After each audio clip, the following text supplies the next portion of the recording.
गरीबी के कारण causes of poverty. Poverty according to Nurkse से a country is a poor because it is a poor. एक देश गरीब है क्योंकि वो गरीब है। कि भारत विच गरीबी की समस्या किन्ना कारणा करके है। मेन कारण साडी विकसित अर्थव्यवस्था वो घट विकसित है, यानी अल विकसित अर्थव्यवस्था, अंडर डिवैलप इकोनॉमी। नैक्सट है जी आमदन की असमान वंड, इनइक्वैलिटी ऑफ इनकम। आमदन की असमान वंड तो भाव गरीबां विच घट आमदन की वंड ते अमीरां च होर वध आमदन, यानी अमीर होर अमीर ते गरीब है होर भी ज़्यादा गरीब हो रहा है। पहला पॉइंट ही है भारत की अर्थव्यवस्था के अल विकसित संबंधी गरीबी। कि गरीबी का मेन कारण की है कि भारत की अर्थव्यवस्था गरीब है। इनका पहला पॉइंट ही है राष्ट्रीय उत्पादन का नीवां पद्धर। कि अपना राष्ट्रीय उत्पादन जी प्रोडक्शन हो रही है वो जनसंख्या के मुकाबले घट हो रही है, जिदे करके प्रति व्यक्ति आमदन है वो घट हो रही है, जिस करके लोगों को जिन्ना उत्पादन मिलना चाहिए वो नहीं मिल पा रहा, उहदे करके अपना देश है गरीब हो रहा है। नैक्सट पॉइंट है विकास की नीवीं पद्धर, लो रेट ऑफ ग्रोथ। कि अपने विकास का पद्धर गिर रहा है।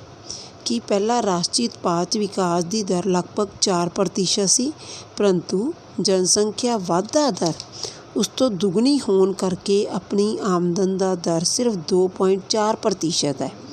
जनसंख्या की वाधा दर की तुलना विच विकास की दर घट है। प्रति व्यक्ति आमदन विच घट वाधे के कारण गरीबी नूं दूर किया जा सकता है। नैक्सट पॉइंट है जनसंख्या का अधिक दबाव, हैवी प्रैशर ऑफ पॉपूलेशन। कि भारत च जनसंख्या लगातार वध रही है पर उत्पादन उन्ना नहीं वध रहा, जिस करके असी एक दूजे ते डिपेंडेंट होने करके अपने देश च डिपेंडेंट यानी एक दूजे ते निर्भर होने करके, क्योंकि रोजगार उन्ना प्राप्त नहीं हो पा रहा, क्योंकि अपने उत्पादन भी घट रहा है, जिस करके भारत विच गरीबी का मुख्य कारण जनसंख्या सब तो ज़्यादा वध रही है, जिन्हों पॉपूलेशन एक्सप्लोजन, जनसंख्या विस्फोट भी किया जा सकता है। नैक्सट है जी इन्फ्लेशनरी गैप, स्फीति दबाव। स्फीति यानी कीमतां विच लगातार होने वाला वाधा। वो वाधा क्यों हो रहा है? क्योंकि उत्पादन घट है। उत्पादन घट होने करके ते लोगों की मंग, जनसंख्या वध होने करके लोग वध मंग कर रहे हैं, जिस नाल वो वस्तुओं की कीमत वध रही है, जिस करके अपना देश गरीब हो रहा है। नैक्सट है जी लगातार रहने वाली बेरोज़गारी। कि बेरोज़गारी करके भी अपने देश का गरीबी का मुख्य कारण है। बेरोज़गारी अर्थात जिन्ना लोगों को रोज़गार मिलना चाहिए वो नहीं मिल पा रहा, या अपनी मर्जी का नहीं मिल पा रहा, या मेन कॉजेज़ की है छुपी हुई बेरोज़गारी, जो कि मैक्सीमम पिंडां विच पाई जाती है, जिथे 2 व्यक्ति काम की लोड़ है उत्थे 8-8 9-9 परिवार के सारे मैंबर ही उस काम नूं जिवें खेती नूं लगे हुए ने, ते जे उन्हां कोलों ना भी कराया जाए तां भी आमदन विच कोई भी फर्क नहीं पैंदा। इस करके अपने देश विच लगातार रहने वाली बेरोज़गारी, जिहदे विच छुपी हुई बेरोज़गारी की समस्या सब तो मुख्य कारण है। नैक्सट पॉइंट है पूंजी की घाट। अपने देश च पूंजी की कमी, पूंजी कोई चीज़ च बिजनेस विच निवेश करन नूं कहंदे आ, वो कमी होने करके अपना विकास का पद्धर है वो घट रहा है, जिस करके पूंजी की कमी करके अपना देश होर भी ज़्यादा गरीब हो रहा है।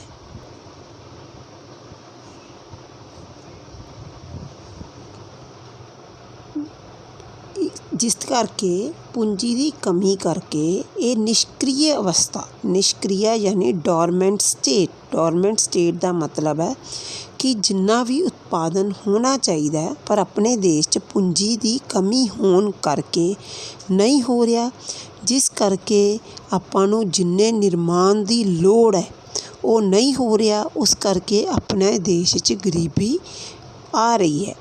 नैक्सट है जी योग ਅਤੇ निपुण उद्यमकर्तावां की कमी।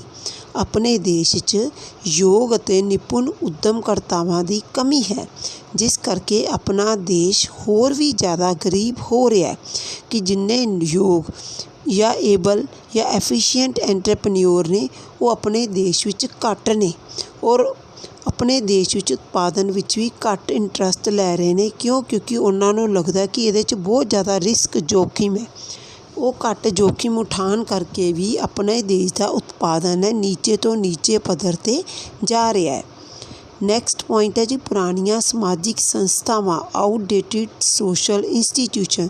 ਆਪਣੀਆਂ ਸੰਸਥਾਵਾਂ ਪੁਰਾਣੀਆਂ ਹੋਣ ਕਰਕੇ ਤੇਜ਼ੀ ਨਾਲ ਇਸ ਵਿੱਚ ਪਰਿਵਰਤਨ ਅਤੇ ਰੁਕਾਵਟਾਂ ਪੈਦਾ ਹੋ ਰਹੀਆਂ ਹਨ, ਜਿਸ ਕਰਕੇ ਉਹ ਸੰਸਥਾਵਾਂ ਕਰਕੇ ਜਾਂ ਰੂੜੀਵਾਦੀ ਵਿਚਾਰ ਕਰਕੇ ਜਿਵੇਂ ਕਿ ਇਹ ਜਾਤੀ ਪ੍ਰਥਾ, ਸੰਯੁਕਤ ਪਰਿਵਾਰ ਪ੍ਰਣਾਲੀ, ਉੱਤਰਾਧਿਕਾਰ ਦੇ ਨਿਯਮ ਕਰਕੇ ਆਪਣੇ ਦੇਸ਼ ਦੀ ਅਰਥ ਵਿਵਸਥਾ ਤੇਜ਼ੀ ਨਾਲ ਹੋ ਰਹੇ ਪਰਿਵਰਤਨਾਂ ਦੇ ਵਿੱਚ ਰੁਕਾਵਟ ਪੈਦਾ ਕਰ ਰਹੀ ਹੈ, ਜਿਸ ਕਰਕੇ ਉਤਪਾਦਨ ਘੱਟ ਰਿਹਾ ਹੈ। ਉਸ ਨਾਲ ਆਪਣੇ ਦੇਸ਼ 'ਚ ਗਰੀਬੀ ਵੀ ਆ ਰਹੀ ਹੈ। ਲਾਸਟ ਪੁਆਇੰਟ ਹੈ ਜੀ ਆਧਾਰਿਕ ਸੰਰਚਨਾ ਦੀ ਕਮੀ, ਲੈਕ ਆਫ ਇਨਫਰਾਸਟਰਕਚਰ, ਕਿ ਜਿਹੜੇ ਆਧਾਰਭੂਤ ਸੰਰਚਨਾ ਦੀ ਲੋੜ ਹੈ ਉਹਨਾਂ ਦੀ ਵੀ ਕਮੀ ਆ ਰਹੀ ਹੈ।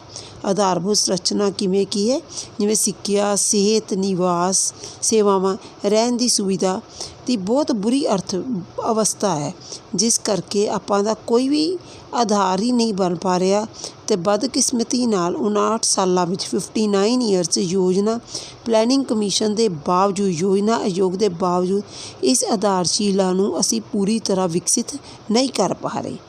ਨੈਕਸਟ ਸਬ ਪੁਆਇੰਟ ਹੈ ਜੀ ਪਹਿਲਾਂ ਦੱਸਿਆ ਸੀ ਗਰੀਬੀ ਦੇ ਕਾਰਨ ਵਿੱਚ ਅਲਵਿਕਸਿਤ ਅਰਥ ਵਿਵਸਥਾ, ਅੰਡਰ ਡਿਵੈਲਪ ਇਕੋਨਮੀ। ਇਹਦਾ ਨੈਕਸਟ ਸਬ ਪੁਆਇੰਟ ਸੀਗਾ ਆਮਦਨ ਦੀ ਅਸਮਾਨ ਵੰਡ, ਕਿ ਅਨਈਕੁਅਲ ਡਿਸਟ੍ਰੀਬਿਊਸ਼ਨ ਆਫ ਇਨਕਮ।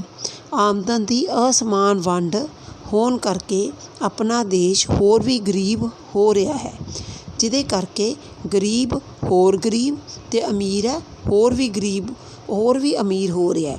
ਉਹਦੇ ਕਰਕੇ ਆਪਣੇ ਦੇਸ਼ 'ਚ ਆਮਦਨ ਦੀ ਵੰਡ ਕਰਕੇ ਆਪਣੇ ਦੇਸ਼ 'ਚ ਗਰੀਬੀ ਦਾ ਮੁੱਖ ਕਾਰਨ ਇਹੀ ਹੈ।